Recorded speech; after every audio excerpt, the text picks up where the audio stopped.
Well, good morning. We're in the middle of October. Almost time to put the lawnmowers away and get the snowblowers set for another season. Although some forecasters are promising us a very nice October. There's still a lot of debate going on in Washington, no surprise there. This morning we'll talk with someone who's been there and done that and written a book about it. It starts right now. From TV6, this is The Ryan Report. Here's your host, Don Ryan. Well, Bart Stupak has an interesting life story. He grew up and graduated from high school in Gladstone, continued his education, and ultimately received a law degree. He served with the Michigan State Police, was a state representative, and then in 1992 was elected to represent Michigan's 1st Congressional District in the U.S. House of Representatives. He held that position until he retired at the end of his term in 2010. Representative Stupak has written a book about his life and his experiences in Washington. This morning we'll talk about that and more. Congressman Stupak, welcome back to the Ryan Report. Thanks, Don. Good to be back. Nice to have you back. Good How are you and Lori doing? Great. You know, I really like to have a little bit more control over my schedule. I still work in Washington. I work with a law firm out there. When I'm home, I can actually be home. Okay.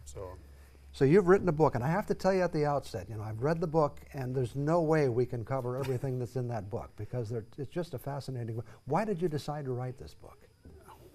Well, after we went through the healthcare debate, and I played a central role there in the healthcare passing the Obamacare, I was encouraged to write a book. I talked to a few folks in the literary world, and they said, "You have no book, forget it."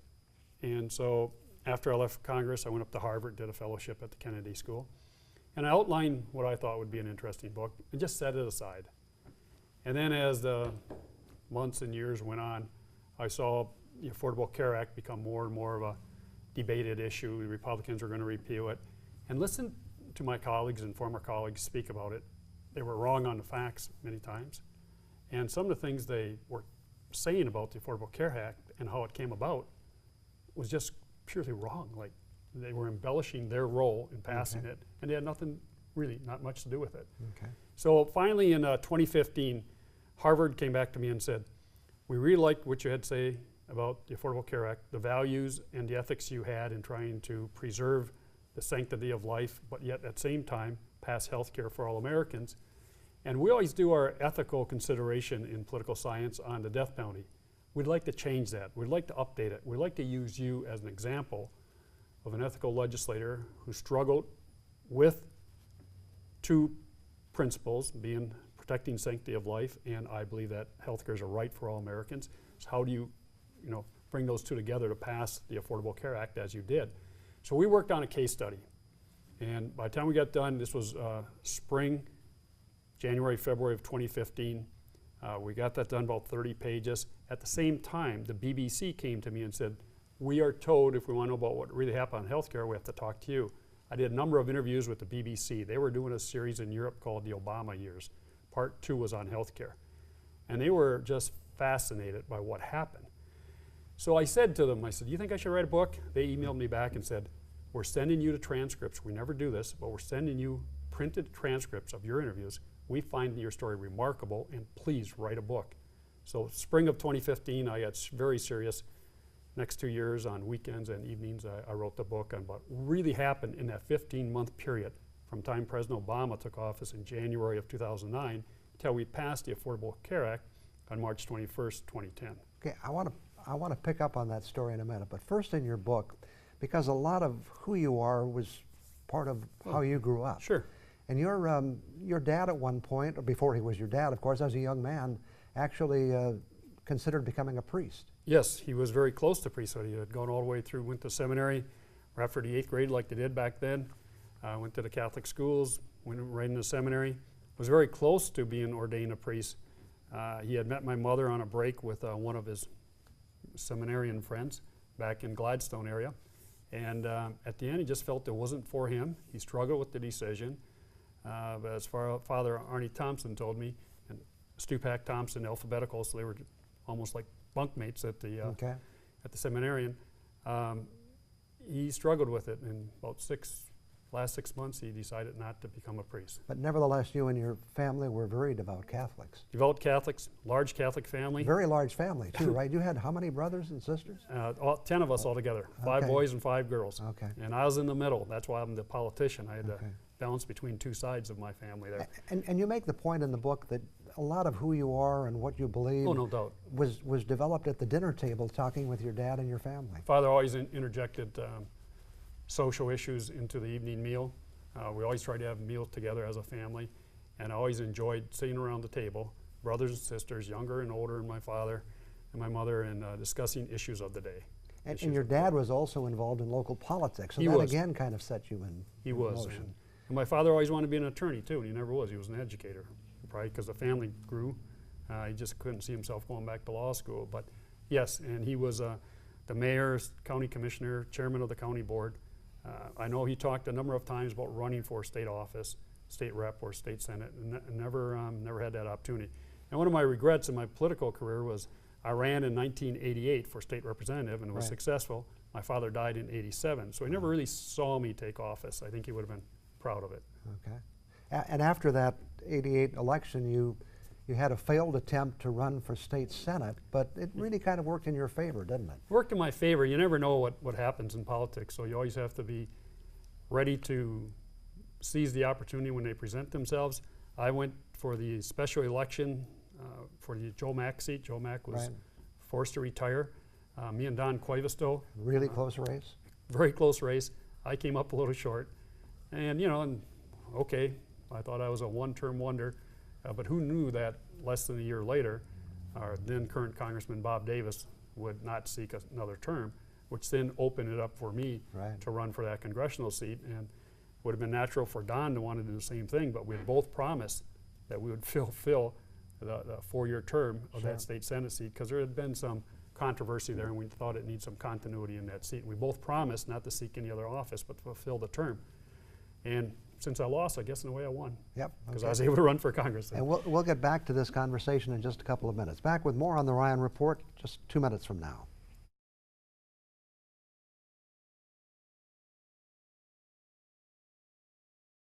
Again, we're talking this morning with former Congressman Bart Stupak.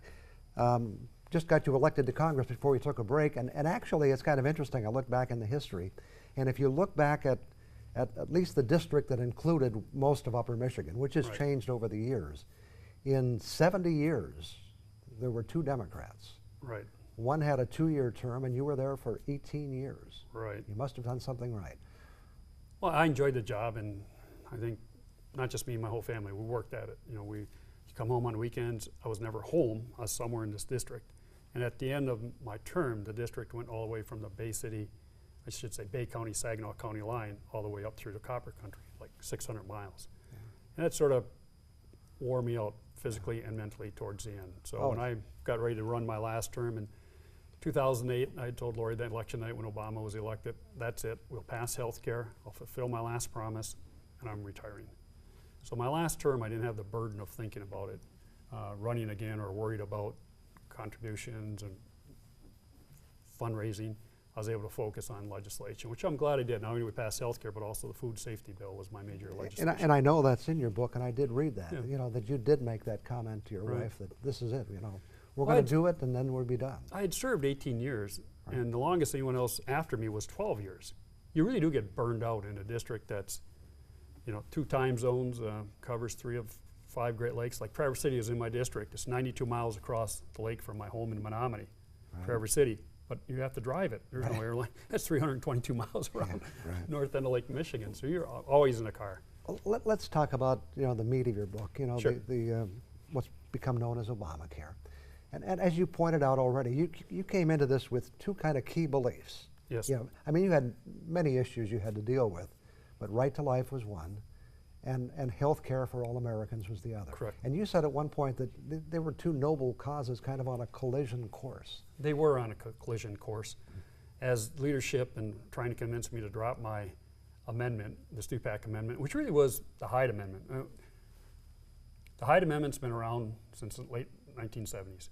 Hyde Amendment says, whether a Democrat, Republicans in the Speaker or in the presidency, it's always been, you do not use public money to pay for abortions, nor can the federal government have a policy to promote or encourage abortions. That's always been the law before I got there, all the time I was there. In 2009, President Obama was elected, pro-choice. Speaker Pelosi's pro-choice. Harry Reid, pro-choice. Suddenly, for the first time in 32 years, the right to life amendments are no longer being accepted. It was never an issue. You present the amendment at the Rules Committee, they'd make it in order, or they'd make it main part of the bill, the manager's amendment. And so you had a vote on it. As long as you get a vote on it, you get a chance to vote your conscience, and that's the way it should be. 2009, everything came to an end. And I was the co-chair of the bipartisan Right to Life Caucus. Right. And I was the senior member, and I was head of the Democrats' Right to Life Caucus. So everyone's looking to me because I'm on the key committee. What are you going to do about this? And no matter how many times we tried to explain to Pelosi and write letters signed by not just me, like 200 members of Congress saying, please do not inject abortion into the health care debate because it'll destroy the bill, they ignored us. And so I'm trying to pass health care because I believe it's a right, not a privilege. It's a right. And I also believe we got to protect the sanctity of life. So there was that collision. And then we have the Harvard study comes out about that time that shows us that 45,000 Americans, or every 12 minutes an American dies because they don't have access to basic health care. So you're saying, okay, right to life, I'm trying to protect those who are not born, but at the same time I get 45,000 Americans who are dying every year just because they don't have access to basic health care. And I think everyone should have health care. It was a real internal value struggle, ethical struggle within. And I constantly asked, was I doing the right thing? Pelosi would come to me and say, you're not going to block health care over this for your foolish amendment, are you? Think of all the Americans you can help. And I'll say, just give me my amendment. Just let's vote on it. If we lose the amendment, so be it. The Stupak amendment was really the Hyde amendment. It was never supposed to be the Stupak amendment, but because of some shenanigans and parliamentary procedures in the Energy and Commerce Committee when we were doing health care, we won on the vote. Waxman changed his vote, called for a revote, got one person to switch their vote. We lost by one vote. So then Pitts had the next amendment up, which was, again, the Hyde amendment. And he says, I can't run it. I'm in a minority. You have to run it, me. So I ran it, became the Stupak-Pitts amendment. And then we lost that one. We won it, then we lost it again. And then it came down to it, what you going to do? I had all the pressure from my friends. Right. And we should point out that what you were fighting for was that federal dollars not be used. Federal dollars. You weren't getting involved in the actual right to life debate. No, not really. I mean, not in this instance. There is nothing in the Affordable Care Act that prevents a person from buying abortion coverage or getting an abortion. All we're saying, what the law had been for 32 years up to that point in time, you cannot use federal dollars to pay for, encourage, or promote abortions. That's always been the law. Okay. So when the Stupak amendment hit the floor, the pro-choice people thought, oh, they're going to roll me. They had the votes, and detailing the book. But anyways, they were surprised, shocked at the liberal Democrats who voted for the Stupak amendment, which was the Hyde amendment, which basically said no public funding for abortion. But that had always been their issue. If you ask, should a woman have a right to choose, most people would say yes. Do you think the federal government should pay for the abortion? Most people say no. And these Democrats were consistent throughout their career. David Obey in Wisconsin, or Richie Neal up in Massachusetts. People were shocked. I wasn't, because we had done our homework and we knew where these members stood throughout their career. Seldom do you ever get a clean vote on an up and down amendment, just simply yes or no. And that's what the Stupak amendment was. Federal government shall not pay for abortions. And that's why we wanted to vote easily and shock the world. Okay, we're going to come down to how this conclusion really came about. Okay. But first we have to take one more break. You bet. We'll be back in just a couple of minutes. Again, we're talking with former Congressman Bart Stupak. This, by the way, is his book. It's called For All Americans, the dramatic story behind the Stupak Amendment and the historic passage of Obamacare. I've read the book. I've really enjoyed it. You should get a copy and read it yourself. We only have 5 minutes left, 6 minutes. I'll try to shorten so my much answers. to the. So it came down to a solution, right? And the solution was to get the president involved with an executive order. Correct. Correct. Tell us about how that worked. An executive order has a full force and effect of law. And an executive order can only indicate how an administration will administer the law or implement the law. We're passing the Affordable Care Act. You know, executive order, President Obama says, ironclad commitment, we'll make sure there's no federal money being paid for abortions, nor will we encourage it. And of all the executive orders, only 2 have ever been overturned. So not only did I get the executive order, also elicit a agreement that I'd go on the floor and enter into a colloquy like you and I are talking right now. A colloquy is nothing more than stating the intent of the Congress. Okay. And in the book, the colloquy is in there between me and Chairman Waxman, saying that, yes, the understanding is there will be no federal funding for abortion. That protects you against any legal challenges to the case.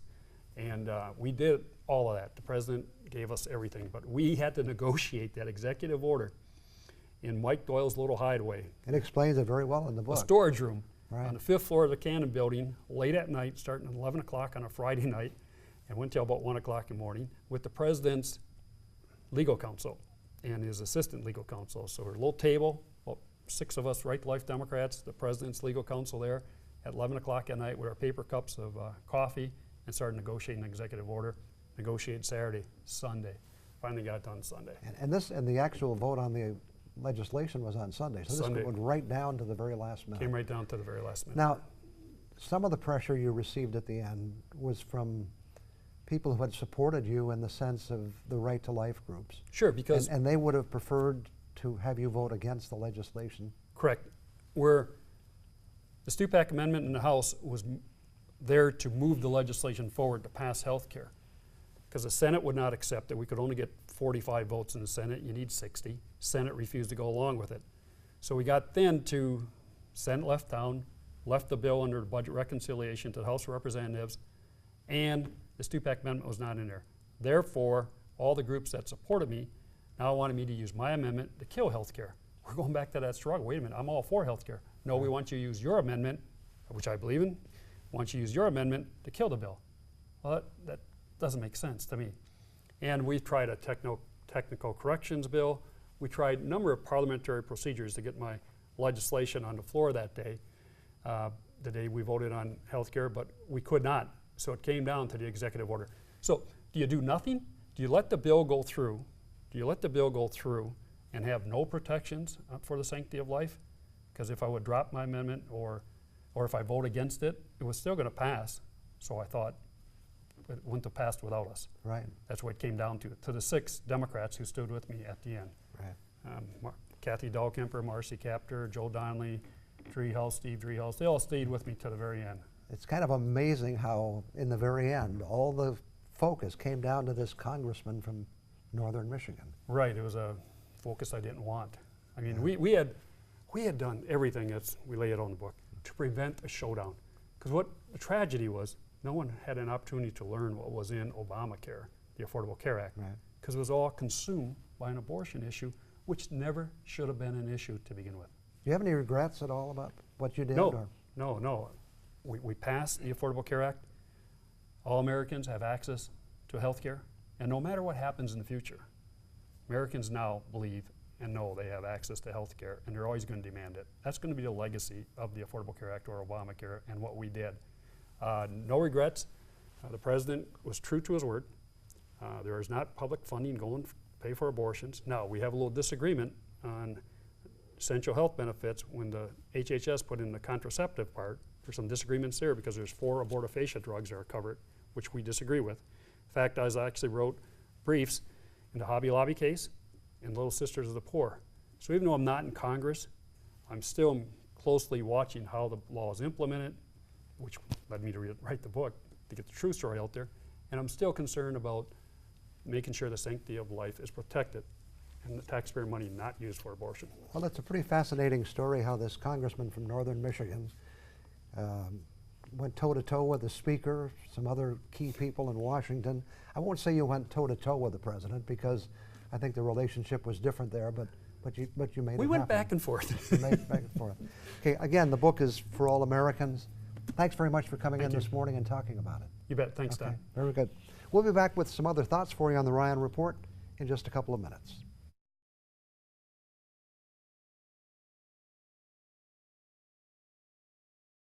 You've probably heard the expression, the greatest thing since sliced bread. The fact we still hear that expression brings to mind a few questions. First, a lot of people want to know what was the greatest thing before sliced bread. I don't have an answer for that. Second, I should point out, in case someone has a misconception, when we talk about the invention of sliced bread, we're talking about the availability of prepackaged loaves of bread in the grocery store. Before that, we didn't just rip the loaves apart with our hands. We did know how to slice loaves of bread at home with our knives, although I'm not sure what they did before knives were invented. Third, have we made too big a thing of the invention of sliced bread?